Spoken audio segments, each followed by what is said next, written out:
Aujourd'hui on va continuer sur ce Peugeot 5008 qui est en panne, magnifique, c'est du Peugeot génial, fiabilité à toute épreuve. Donc ce Peugeot 5008 il y a quelques semaines, perte de puissance, des trous à l'accélération. Donc j'avais remplacé le filtre à gasoil, ça avait résolu le problème pendant 2 semaines. Et il y a quelques jours il s'est mis à caler plusieurs fois en pas longtemps, genre en une demi-heure il s'est mis à caler 3 fois. Donc hier j'ai remplacé mon capteur de pression de carburant, sauf que bah c'était pas ça. Magnifique. Donc là je vais te le démarrer, bah il démarre hein. C'est pas le souci, il démarre. J'ai des trous, le voyant moteur allumé et il se met à caler tout simplement. Je peux limite plus sortir de la cour sans qu'il cale le bazar. Au jack ça me met régulation de haute pression carburant, blablabla, mais ça met tellement d'autres défauts aussi, réveil calculateur, enfin ça met jusqu'au capteur d'angle de volant pour vous dire. Le problème sur ces véhicules de ce type là, c'est que un capteur foutu, un capteur foutu va déclencher plein d'autres trucs au diag. Par exemple concernant le carburant, pression carburant, tout ce que tu veux, bah, ça peut être un capteur d'arbre à câble, un capteur PMH, ça peut être un capteur de carburant sur la rampe, ça peut être le régulateur de pompe de pression, ça peut être énormément de choses. Ça peut être un injecteur, 2 injecteurs, ça peut être l'araignée de gasoil, il peut y avoir une entrée d'air dans le système de carburant, il y a tellement de choses. Enfin bref, donc j'ai déjà remplacé ce fameux capteur qui est le plus courant sur PSA, et avant de changer le régulateur d'eau de pression qui est tout là-bas au fond, ça va être une misère. Je vais quand même remplacer le capteur PMH puisque mine de rien le capteur PMH envoie les infos au calculateur. Si ce capteur PMH est en défaut, il envoie des mauvaises infos et donc par exemple pas assez de carburant à moyenne vitesse ou basse vitesse, et ça le fait caler. Il y a des moments où j'ai pas de pression de carburant, beaucoup moins que la norme, donc on va regarder ça en premier et bah on verra bien quoi. C'est ça qui est chiant avec ces véhicules multiplexés à rampe commune, machin, sophistiqués. Même ça peut être le BSM, même ça peut être trop de trucs. Pour un code défaut, ça peut être 50 trucs. Pour vous dire, même après mon remplacement de filtre à gasoil, il y a 2 semaines, il y a un moment donné, je roulais, hop, je pouvais plus mettre le régulateur. Puis après, c'est revenu. Enfin, des trucs bizarres comme ça qui n'ont rien à voir. Ça t'allume les voyants ESP, le machin. Là, il y a mon frein de parking qui déconne, qui se désactive tout seul. Alors que ça n'a rien à voir avec le carburant quand même. Tout est relié là-dessus, c'est des merguez sans nom. C'est un bloc d'Anitis HDI. Le capteur PMH, il est là-dessus. Donc il est derrière, donc là tu as ta distribution, et il est derrière la poulie d'ampères. Il y en a qui arrivent à enlever ce fameux capteur PMH sans enlever la poulie d'ampères et sans enlever le cache. Il y en a, il lit même le capteur PMH pour l'enlever comme ça. Enfin bref. Mais nous on fait pas des choses comme ça. Je fais pas des choses de margoulin. Je te montre un capteur PMH. Donc ça c'est un capteur PMH de casse toujours de mon C4 Picasso. Parce que quand je démonte une voiture pour pièces, bah voilà, je récupère toujours des bricoles. Donc ça c'est mon capteur PMH. D'ailleurs la maladie c'est la prise qui s'enlève, mais moi c'est pas le cas. Donc ce capteur PMH va venir comme ça ici. Et t'as une vis de 10 là. Parce que franchement le délire de poncer son capteur PMH, ou je sais quoi ça, j'ai jamais vu. Autant faire les choses bien, le placer comme il faut. Enfin bref. Je ne peux pas me résoudre à abandonner. Mon 5008 est trop fidèle.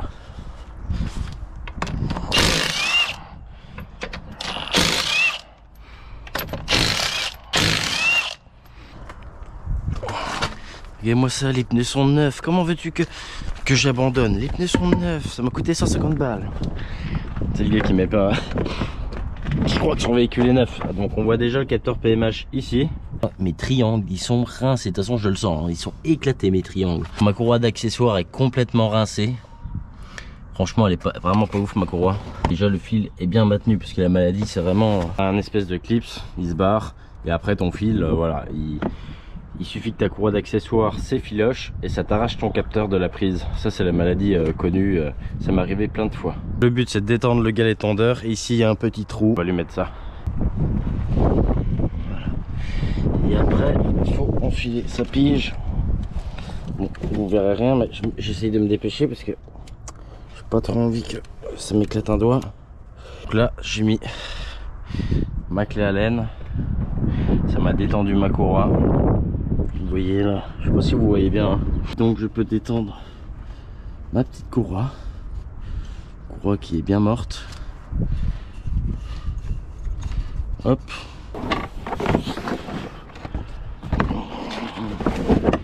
Donc voilà mon capteur PMH. Laisse tomber. Oh non! Oh non, je viens d'arracher ma prise. Mais c'est quoi ces prises de daube? On dit 18. Voilà. Toi viens là. Hop. Et on enlève sa poulie. Donc la vis de 10. Voilà. Il y a le capteur qui bouge. Mais il y a le cache qui bloque. Donc il faut défaire la 7 au moins là. Voilà. Donc ça libère assez d'espace pour enlever ce capteur du coup. Oh, comme il est gras mon moteur, c'est incroyable. À première vue là on voit rien d'anormal. À part qu'il est dégueulasse. Pareil, c'est un capteur dégueulasse, ça peut engendrer ce type de problème. 873,80, 873,80. C'est exactement les mêmes capteurs. Donc ça, celui du 5008, ça c'est 4 Picasso. On va remettre celui-là. On fait comme ça.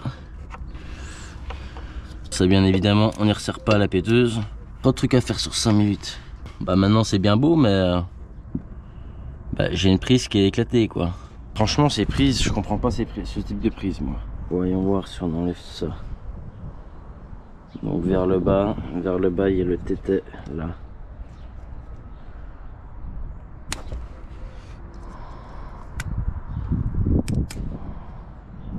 Maintenant je voudrais bien récupérer le joint du mien du coup. Enfin le joint de celui-là. Parce que moi il est coupé. Voilà, donc on va récupérer le petit joint. Parce qu'en soi la prise elle est pas pétée. C'est la misère ces prises là.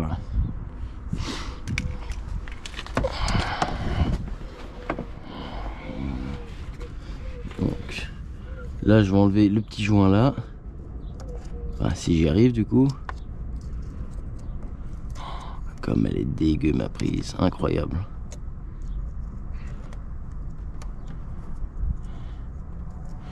Voilà. Ensuite, on va mettre le petit joint là. Voilà.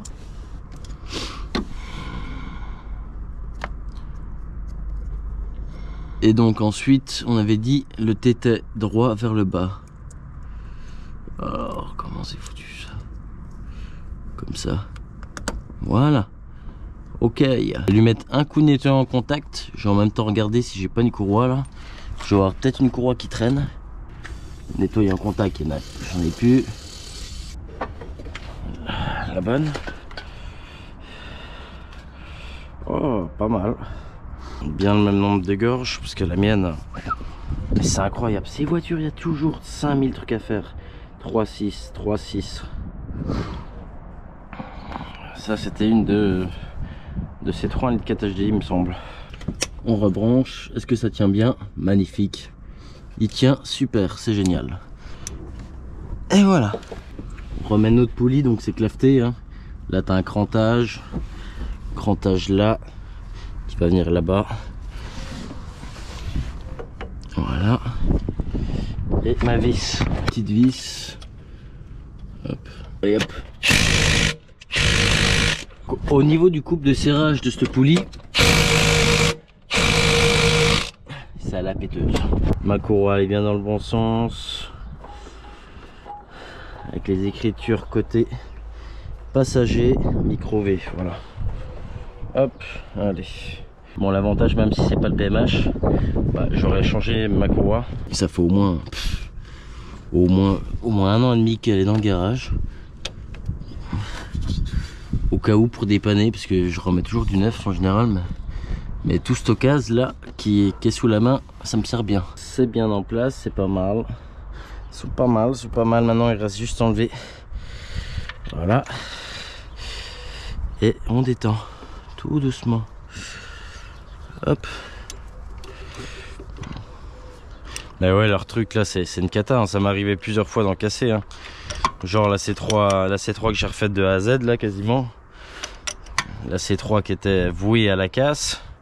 Bah pareil, il m'a pété dans les mains. J'ai fait ça, clac, il m'a pété dans les mains. Du coup j'en ai racheté un, je m'en fous, c'est du consommable. Mais... Bon, on va déjà voir si ça démarre déjà. Parce qu'un PMH foutu, mais vraiment foutu à l'os, ça ne démarre pas.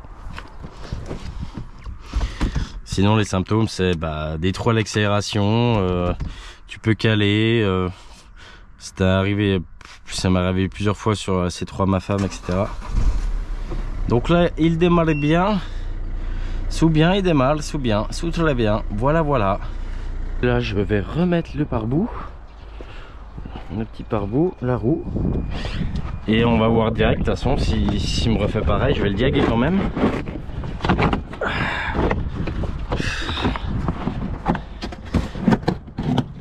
Imagine si tu voulais remettre chaque voiture d'occasion à neuve, mais c'est impossible. Ça coûte plus cher que la voiture.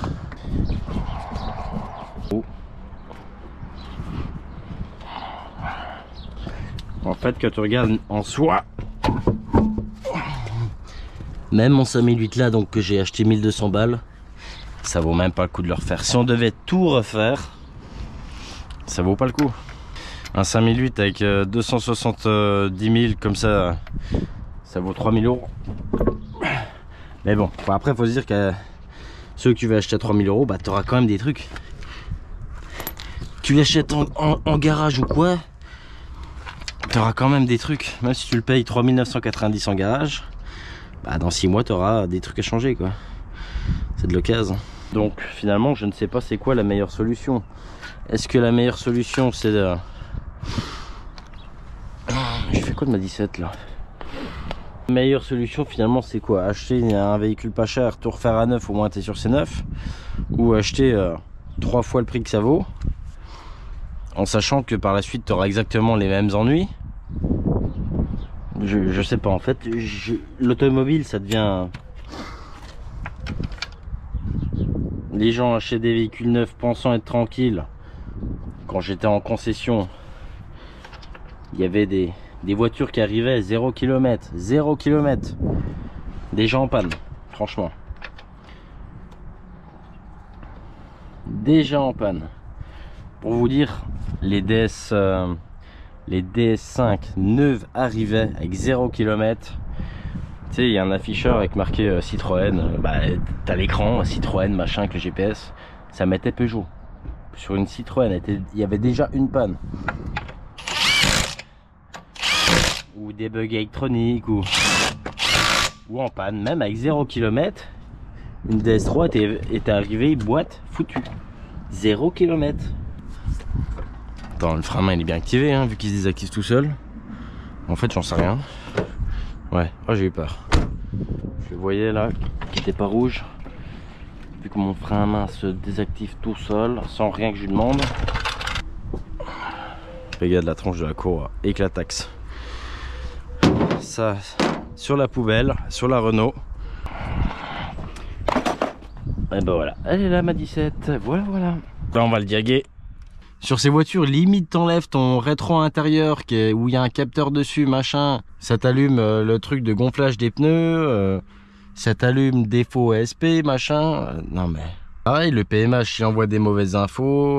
Il envoie des mauvaises infos de rotation de roue, machin, les trucs à la noix. Et du coup, ça te met ESP, ABS, machin. Parce que tout communique, tout communique. Enfin, tu m'as compris, quoi. Une voiture, c'est comme un cerveau humain. Tu peux être la meilleure personne au monde. La personne la plus fiable, le jour où tu pètes un câble, tu changes, t'es plus le même. Une voiture, c'est pareil. Elle peut tomber en panne, te casser les noix. Comme ça, malgré que toute sa vie, elle a été fiable et tout. Alors maintenant, regardez, Alors celui-là, je l'ai pas rediagué depuis hier quand même. Maintenant, il y a un nouveau voyant. Système additivation. C'est nouveau encore. Mais tu vois, ça veut pas dire que c'est le système d'additivation qui est foutu. Qui a remplacé ou rien. C'est incroyable. Mais c'est incroyable. Défaut de communication avec le calculateur contrôle moteur ou avec le calculateur d'interface de la chaîne de traction. Réinitialisation inattendue du boîtier BSI. Alors ça me le met souvent. C'est pareil, ça se trouve. ça se trouve tout mon kit de démarrage est foutu, ça se trouve il y a tellement de trucs, ça peut être ton BSI qui met tout en défaut, ton BSM, ton calculateur aussi, il y a trop de trucs les gars. Bon allez, on va la démarrer, on va voir les infos de circuit carburant. Donc là j'ai effacé les défauts. Pareil, ça peut être un injecteur, mais en général si c'est un injecteur il va mettre injecteur 1, injecteur 2, 3 ou 4. Donc alors, pression carburant mesurée. Donc je sais pas si tu vois bien là. Tu vois, donc la consigne de pression carburant, la consigne elle doit être comme ça. Donc là on est bien. Là je vais l'accélérer à peine. Hier ça chutait. À mi-accélération, je crois que c'était en dessous de 2000 tours. On va voir. Ah, ça me fait peur. Ah non, c'est pas ça, je suis deg. Ça me le refait. Voilà, voyant moteur. Bon, c'était pas mon PMH. Ah, je suis deg. Tu vois ma pression, regarde, je vais accélérer à peine. Donc là je vais être au-dessus de 1000 tours. Regarde, tu vas voir, hop, hop. Et là elle va chuter, normalement. Non mais là elle chute pas, mais c'est incroyable. Normalement elle devrait chuter. Voilà, donc là il vient de recaler. Bah c'est bien. Donc là bien évidemment il démarre pas. Regarde, pression carburant mesurée, 116 PSI au lieu de 4438. Et là 0. Par contre si je coupe le contact, hop, hop. Oui regarde, hop, là il va démarrer, tu vois. Ouais, ma pression chute. Regardez, mon frein à main se désactive. Alors les gens en commentaire disaient, il se désactive tout seul. Les gars, il n'y a aucune vitesse d'enclencher, j'appuie pas sur le frein, rien. Il se désactive jamais comme ça tout seul sur mon 5008. Et c'est incroyable, hein.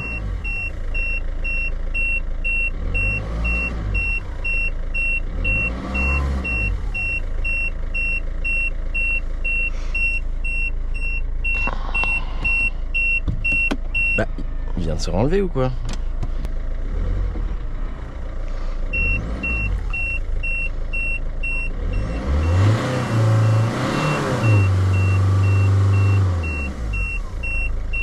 Mais pourquoi il se désactive ce frein? Je fais rien, il se désactive, c'est pas normal. Il n'y a pas de vitesse d'enclencher, rien.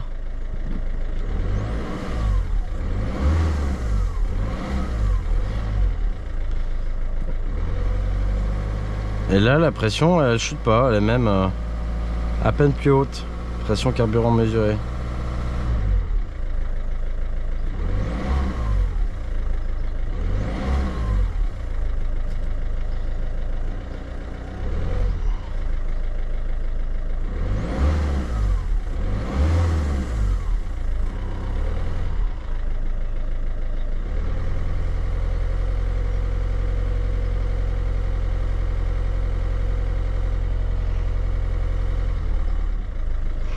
Et là si je passe ma vitesse,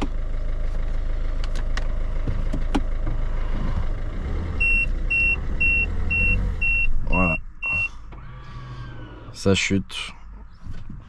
Bon bah les gars, régulation de haute pression carburant, système d'additivation intermittent. Mais voilà, de toute façon c'est tout lié au truc de régulation de carburant, tu vois, actuel.